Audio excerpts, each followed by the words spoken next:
Yeah, so Bonner's gone. Dewanna Bonner's gone. Indiana fans, I'm so sorry. This is a horrible video for you. Dewanna Bonner is not coming back, according to Andy Costabile in Front Office Sports.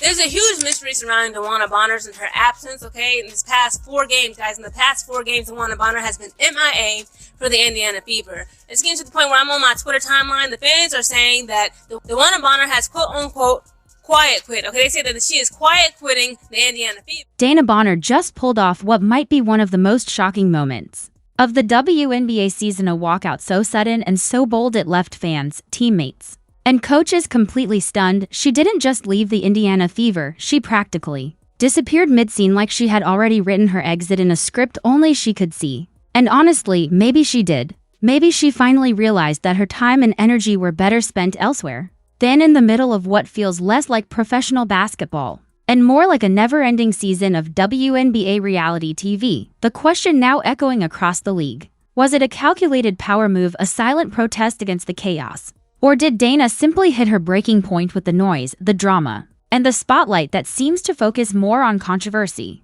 than the actual game? One thing is clear: she didn't walk out slowly. She left with the speed and finality of a coach storming down the tunnel after a double technical, leaving everyone else scrambling for answers. It's not just about her departure, it's the timing, the silence, the complete lack of explanation that has turned this into something bigger. This isn't just a player leaving a team, this is a storyline that's quickly unraveling into a full-blown, primetime soap opera with sneakers, so buckle up. Whether this was a mic drop moment, a personal stand, or just a woman refusing to be part of the madness for one more second, the ripple effects are coming and the WNBA isn't ready for them. Dewanna Bonner is officially done with the Indiana Fever. Now, DB has been out for the past 6 games for personal reasons, but other than that, the team has been pretty quiet on what exactly is going on, and there's been so much speculation around her absence. But the whole thing was just kind of bizarre, and a lot of Fever fans were speculating that we're not going to see her back. And just today, it was announced that she has no intentions on returning to the Indiana Fever, and her preferred destinations are either Atlanta or the Phoenix Mercury. It's also been reported that the main reason that she wanted to leave is because things felt off from the beginning, and she thought that she would be a starter. Somewhere between Dana Bonner's latest runway-worthy tunnel walk and another night of quietly stacking underwhelming stat lines, something shifted. Maybe it was building for weeks, maybe it hit her all at once, but right there in the middle of the noise, the cameras, and the chaos that has somehow turned WNBA basketball into a sideshow of headlines, Dana made a decision. She was done. Not done improving, not done chasing the player she knows she can be, not done with the grind, the process, or the dream, just done with this, done with the drama, done with the dysfunction, done with pretending like this version of the game still fed her soul. And the Indiana Fever, they didn't even see it coming. No hints, no cryptic social media posts, no slow burn meltdown for the cameras to catch. One minute she was glued to the bench, arms crossed, wearing that unbothered, ice cold "don't even think about talking to me" face, and the next boom, exit, stage left. No eye contact, no handshakes, just gone. She ghosted that roster like a bad Hinge date, one of those brutal mid-text conversation. And then poof, vanishes. That leaves the other side scrolling back, wondering what they said, what they missed, what happened. Except this wasn't a text thread. This was a professional basketball team now left sitting in stunned silence, looking around the locker room for answers that weren't coming. Was it frustration? Was it rebellion? Was it the weight of trying to shine in a league that sometimes feels like it's more about the storylines than the scoreboard? Maybe all of it, maybe none of it, but what's undeniable is this: Dana Bonner didn't just leave the building, she flipped the narrative, rewrote her own ending, and forced everyone else to play catch-up, because this wasn't just a walkout, this was a message. And the league just got it, loud and clear. In another non-shocking turn of events, it's being reported that Dewanna Bonner no longer wants to be with Indiana Fever. I was shocked in the first place that she went there, to be honest, based on the harassment that her and her wife received last year from the Fever fans. So this is not shocking to me. This article, it says that her potential landing spots could be Phoenix or the Dream. You guys know I got Dream season tickets, so I'm biased. Come to ATL.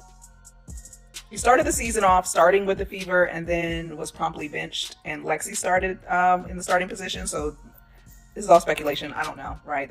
But let's not kid ourselves. This wasn't some noble journey of self-care or a quiet battle with burnout. No. Dana Bonner didn't pack up for a soul-searching yoga retreat in Bali. or step away to prioritize her mental health in some carefully curated Instagram announcement. This wasn't about reflection, it was about rejection. Let's call it what it was, a textbook case of if I can't start, I'm out. The old school playground mentality, if I don't get my way, I'm taking my ball and going home. Because heaven forbid a seasoned veteran actually has to fight for minutes, prove her value, or brace yourself earn her spot in the rotation like everyone else. Dana wasn't here to compete anymore, she was here to coast out. She wanted the starter's spotlight, the automatic minutes, the respect handed to her on a silver platter. And when the Indiana Fever handed her something else, a comfy front row seat on the bench instead of a guaranteed place in the starting five, she didn't just pout, she detonated. There was no slow simmer, no silent protest, no I'll prove you wrong work ethic moment. She blew the whole thing up, turned her back on the grind, and ghosted like the team was the problem, not her lack of impact on the court. It wasn't some graceful exit, it was a walk-off tantrum disguised as a power move. The Fever didn't just lose a player that day, they lost the illusion that Dana was still all in, and in the process, Dana might have just lost the league's respect. Of course, the Dewanna Bonner news would come out while I'm out. But I can't say that it caught me by surprise because it certainly didn't. Now, in the grand scheme of things, it's surprising. Dewanna Bonner signs a free agent contract with the Indiana Fever. And after a handful of games, wants a Fever exit, apparently. And that is a strange situation, right? Because she was embraced. She had her achievement at the beginning of the season, moving up the scoring ranks. They were referring to her as Mama Bear in training camp. And now all of a sudden that has fallen apart. She was out of the starting lineup, hadn't really produced that much, particularly on the offensive end. And this... Right now, Indiana's front office is probably still sitting in some conference room, head spinning, trying to process exactly how Dana Bonner managed to serve up metaphorical divorce papers in the middle of practice like it was just another Tuesday. No heads up, no difficult conversations, no veteran leadership moment where she pulled the young players aside and explained why she was stepping away. Nothing. 1 second she was there, the next she was gone, filing her emotional exit like clockwork while the rest of the team stood around trying to figure out what just hit them. And here's the part that stings. This wasn't some player they were ready to cut loose. This was someone they gave a shot. Someone they extended a lifeline to, a golden opportunity to rebuild, to reignite whatever spark was left of her fading veteran glow up. Indiana didn't just add her to the roster, they bet on her. Believed she still had enough in the tank to make an impact, to maybe become that steadying presence in the locker room. They offered her the one thing every athlete hopes for when the spotlight starts to dim, a chance at redemption. And how did she repay them? With an ego explosion so big it could probably register on seismic sensors. We're talking the kind of dramatic, self-centered implosion that NASA probably picked up in their satellite feed. Forget quiet exits or graceful transitions. Dana didn't just walk out, she strutted out, full-blown award show energy. Red carpet pace, shoulders back, head high, like she was leaving behind a stage full of adoring fans, except there were no accolades, no applause, no cameras fighting for her shot, just stunned silence. Just her now former teammates sitting there like, wait, did she really just do that? They didn't lose a starter, they didn't even lose a key rotational player, they lost someone they believed in. They lost the chance to write a comeback story together, and instead of choosing grit, Dana chose the exit door, and she chose it loudly. This wasn't just leaving a team. This was a message, except it was the wrong one. And now, the Indiana Fever are left to clean up the mess while Dana Bonner keeps walking like it was all part of her plan. But I see a lot of Fever fans being very negative towards DB, talking about I never seen someone take so much personal time off, and who takes personal time off? I don't know if you're not family origin. I don't know if you may hate your family, but family comes first over everything. Okay? I don't know. Maybe you're not family origin, but family comes first. If she having issues and stuff going on with her family, how about we pray about it? Okay? She's a human being. Stuff happens to them just like shit happens to us. Life be lifing.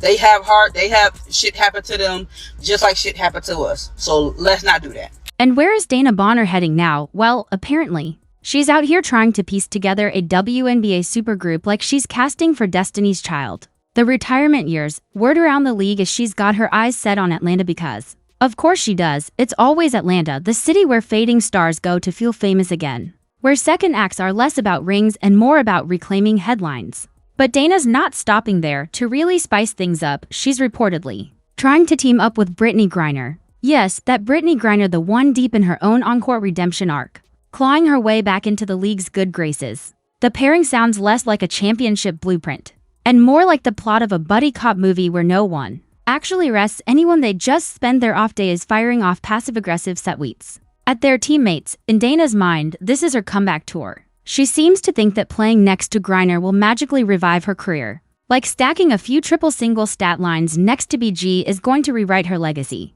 It's the basketball equivalent of two washed-up pop stars announcing a joint tour to pay off their bad real estate investments. A spectacle, sure, but no one's buying front row tickets. And here's the real kicker: Dana didn't just walk away from Indiana. She turned on Caitlin Clark like flipping a light switch. One day, she was all unsupportive, embracing the mentor role, big sister energy, ready to guide the next generation. The next, she was acting like Clark's very existence was a personal insult to the game. It's as if Dana woke up, saw Caitlin's face on a cereal box, and decided that was her villain origin story. Forget the fact that Clark is almost single-handedly dragging the WNBA into mainstream relevance, pulling in fans, headlines, and TV deals by sheer gravitational force. Forget that her presence is arguably good for everyone.